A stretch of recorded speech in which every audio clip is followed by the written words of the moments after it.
சீமான் என்ற ஒற்றை தனி மனிதர் தற்பொழுது தமிழ்நாட்டில் 36 லட்ச வாக்குகளை பெற்று தங்களுக்கான இருப்பை உறுதி செய்திருக்கின்றார்.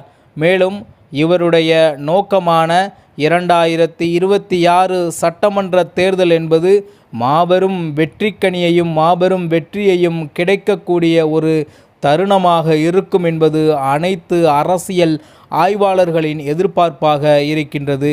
மாபெரும் தலைமைகளெல்லாம் மாபெரும் நடிகர்களெல்லாம் செந்தமிழன் சீமானை எப்படியாவது 2026 நிச்சயமாக மாபெரும் தலைவராக பார்க்க துடித்து கொண்டிருக்கின்றார்கள் என்றால் அந்த சொற்றொடர் மிகையாகாது.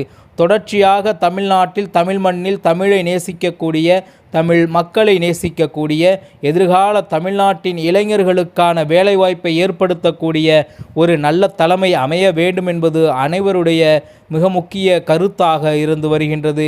இதில் அனைத்து தலைவர்களும் அனைத்து நடிகர்களும் அனைத்து மக்களும் விதிவிலக்கல்ல. அனைவரும் விரும்பக்கூடிய ஒரு தலைவராக செந்தமிழன் சீமான் தற்பொழுது உயர்ந்து நிற்கின்றார். 2026 தேர்தல் களம் என்பது இன்னமும் வேகமாகவும் விவேகம் கொண்டும் இருக்கும் என்பதில் மாற்று கருத்தில்லை. செந்தமிழன் சீமான் என்ற ஒற்றை தனி மனிதன்தான் இத்தனை பெரிய சாம்ராஜ்யத்தை தமிழ்நாட்டில் உருவாக்கி இருக்கின்றார் என்றால் அந்த சொற்றொடர் மிகையாகாது. எனவேதான் செந்தமிழன் சீமான் என்ற தனி மனிதன் உருவாக்கிய இந்த நாம் தமிழர் கட்சியில் அதிகமாக இளைஞர்களும் மக்களும் தற்பொழுது இணைந்து கொண்டு இருக்கின்றார்கள். மேலும் எந்த அளவிற்கு சீமானை கேவலப்படுத்த முடியுமோ அழிக்க வேண்டும் என்ற துடிக்கின்ற எதிர்த்தரப்பு தொடர்ச்சியாக அவர்களுடைய கேவலமான பல யுக்திகளை கையாண்டும் இன்னமும் அரசியல் களத்தில் வேரூன்றி காலூன்றி மக்கள் மன்றத்தில் தங்களை பிரதிபலித்து கொண்டிருக்கின்றார் செந்தமிழன் சீமான் என்றால் அந்த சொற்றொடர் மிகையாகாது. எவ்வளவுதான் சீமான் மீது சேற்றை வாரி வீசினாலும் குப்பையை அள்ளி தூவினாலும் அந்த குப்பைகளை எரித்துவிட்டு மாபெரும் ஒளிக்கீற்றாக செந்தமிழன் சீமான் மக்கள் மன்றத்தில் தெரிவார் என்பதில் மாற்று கருத்தில்லை.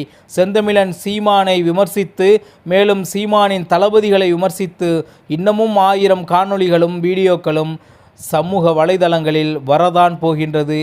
அவர்கள் எதிர்த்தரப்பினர் செய்யதான் போகின்றார்கள்.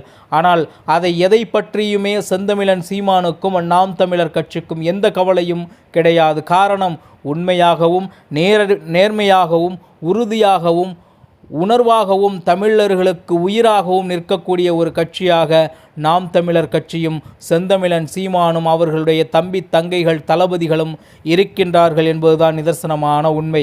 எனவே இவர்கள் எந்த அளவிற்கு அவதூறு பேசினாலும் அதை பற்றியெல்லாம் கவலை கொள்ளாது இலக்கை நோக்கி பயணிக்கக்கூடிய ஒரு மாபெரும் கப்பலை கட்டி சென்று கொண்டிருக்கின்றார் செந்தமிழன் சீமான் என்றால் அந்த சொற்றொடர் மிகையாகாது.